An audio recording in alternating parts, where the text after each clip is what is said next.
Vriende, goeiemôre. Dit is Vrydag die 2 Augustus en ons is by Koffiekuier nommer 870. Nou, soos julle weet, gesels ons op die oomblik oor die reeks wat ons ook in ons gemeente hanteer in die prediking, getiteld Andersom of Andersom. Want in die koninkryk van God werk dinge anders as wat ons in die lewe baie keer daaroor nadink. Dis 'n andersoortige koninkryk, mense wil amper sê 'n radikaal ander koninkryk waarin ons leef. En in hierdie koninkryk werk die somme ook anders. Dis 'n koninkryk waarin 1 + 1 3 is. Nou, ek het so gelag toe ons kollegas maandag by mekaar was en ons praat so 'n bietjie weer oor die reeks. Toe sê een van die persone vir my, weet jy, in die God se koninkryk werk somme baie anders, want 1 + 1 is beteken baie meer as net 3. Hy is met ons baie goed besig. Ons staan vandag stil by die volgende saligspreking, die derde een dan nou, waarin Jesus in Matteus 5:5 sê, geseënd is die sagmoediges, want hulle sal die nuwe aarde ontvang. Nou, Dominee Janie Hougaard, wat Sondag in die kerkgebou preek, wat die erediens wat gelivestream word, hy het bepaalde invalshoek op die samestelling van die woord sagmoedig. En hy gaan so 'n bietjie meer, vermoed ek, daaroor praat. Ek wil vanmôre so inleidend net eers so 'n bietjie oopkrap, wil ek amper sê, wat in die grondteks staan, in die Griekse teks dan nou staan. Want die woordjie sagmoedig, wat ons vertaal met sagmoedig, is die Griekse woord praus. En hierdie woord, vriende, het eintlik verskillende vertalingsmoontlikhede of interpretasiemoontlikhede, as mens dit so kan stel. Die een daarvan is om te sê dat dis 'n gesindheid om vir die regte goed kwaad te word. Nou, kwaad word is dalk verkeerde taal eintlik, maar om ontstel te wees, in opstand te wees, om jou te verset op 'n manier teen goed wat onregverdig is. So, wanneer ek en jy sien dat iets gebeur in die lewe, dat 'n stuk onreg gepleeg word, en dit maak 'n ou so bietjie, trek jou op.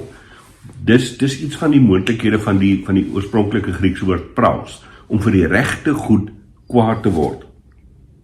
Die tweede vertalingsmoontlikheid of interpretasiemoontlikheid daarvan is om selfbeheersing te hê en nie reaktief op te tree nie. Nou, jy hoor mos nou klaar daarin baie, nee, om 'n situasie wat plaasvind, wat jou kwaad maak, wat jou woedend maak, wat jou ontstel, wat ook al, om daar te sê, selfbeheersing, ek kan myself beheer, en ek gaan nie bloot reageer op dit wat nou gebeur het.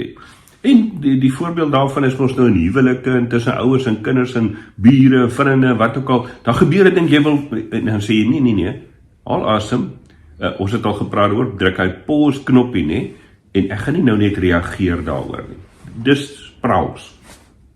En dan die derde vertalings- of interpretasiemoontlikheid van die woord praus, is om te sê dat dit is om nederig te wees, en ook jou eie tekortkominge en jou afhanklikheid van God eintlik, om daarvan bewus te wees, jou eie swakhede en jou tekortkominge te erken. So, vriende, dis so vinnig die vertaalmoontlikhede, interpretasiemoontlikhede van die woordjie praus, wat ons dan nou in Afrikaans in die 83 vertaling met sagmoedig vertaal het. Nou, as Jesus sê, geseënd is die mense wat so is, want hulle sal die nuwe aarde ontvang, dan wil ek die vraag vra, wie is daai mense? Ek bedoel, in watter omstandighede tree mense met hierdie sagte moedigheid op? Janie gaan daaroor veral, dink ek, gesels, as ek reg onthou. En wat beteken dit dan om die nuwe aarde te ontvang? Is dit nou maar daai spreekwoordelike pie in the sky when you die? Jy weet, as ons eendag doodgaan, dan sal ons nou 'n bietjie meer op die regte plek wees. Dan sal ons al vergoed word vir dit wat ons dan nou hier tekort gekom het, vir die softie wees wat ons hier was. En dit is belangrik dat ek dit sê, want sagmoedigheid is glad nie om 'n softie te wees nie. Om hierdie persoon te sê wat eintlik wat toelaat dat ander oor jou loop en op jou trap en moet jou maak wat jy wil nie. Dit gaan nie daaroor nie. Maar wat beteken dit om te sê ons sal die nuwe aarde beerf? Vriende, ek dink daaroor kan ons Dinsdag verder gesels. Ek wil vra dat jy 'n bietjie die naweek nadink. En dat jy vir jouself baie prakties gaan indink in situasies, in gebeure, die afgelope week dalk, of 'n week of 2, 3 gelede, in die algemeen in jou lewe, waar jy iets van hierdie sagmoedigheid in jou gees ervaar het. Waar jy beleef het dat jy in 'n situasie was, waar jy dalk van nature sou wou kwaad raak, sou wou uitvaar teen mense, goed doen, maar waar jy met 'n sagte moedigheid opgetree het. En soos wat ons dan nou gesê het, hierdie interpretasiemoontlikhede, om kwaad te word vir die regte goed, maar om dan met selfbeheersing op te tree, en bewus te wees van jou eie tekortkominge. En dis dalk die sleutel vir my tot die woordjie praus, tot sagmoedigheid, is om te sê, sit hierdie 3 vertalingsmoontlikhede, sit hierdie 3 betekenismoontlikhede, almal by mekaar, en dan verstaan jy iets van wat dit beteken om sagmoedig te wees. So ek en jy kwaad raak vir goed, die regte goed wat regtig saak maak, om selfbeheers op te tree, en bewus te wees vir jou eie tekortkominge. Ek dink dit is nogal 'n mond vol. En dan gesels ons Dinsdag oor wat dit dan beteken om te sê, mense wat so optree, is geseënd, want hulle sal die nuwe aarde ontvang. Wat is die praktiese uitvloeisel van daai nuwe aarde ontvang vir my en jou? Ons gesels Dinsdag daaroor. Ek stuur vir jou die skakel na ons erediens toe Sondag uit. Ek self is op Betty's Baai by die hangklip deel van die gemeente, waar ek die woord bedien, sommer so advertentiebreek vir die ouens wat in die omgewing is, dalk ek gaan 'n bietjie gesels oor die waarde van 'n braaibroodjie in God se plan. As jy nuuskierig is, moet jy maar hangklip toe ry en daar kom saam aanbid in die erediens.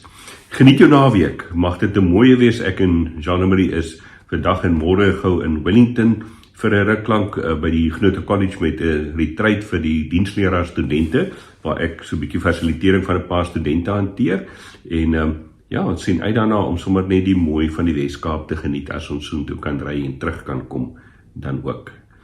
Mooi bly, geniet jou koffie, kom ons sit net so dan bid ons saam.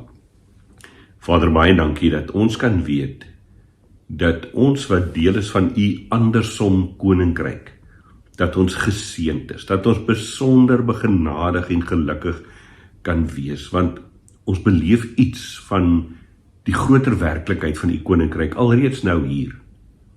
En daarom, Here, as ons dan ook nadink oor hierdie woordjie praus, dat u sê vir ons, Here Jesus, mense wat met praus lewe, met sagmoedigheid lewe, hulle sal die nuwe aarde ontvang en daarom is hulle geseënd, dan wil ons so smag daar nou, Heilige Gees, om te sê, help ons om elke dag met praus te kan leef, sodat ons deel van u koninkryk kan bly, en dat ons dit kan ervaar om u seën ook in ons lewens te hê, nog meer as wat ons dit in elk geval kry.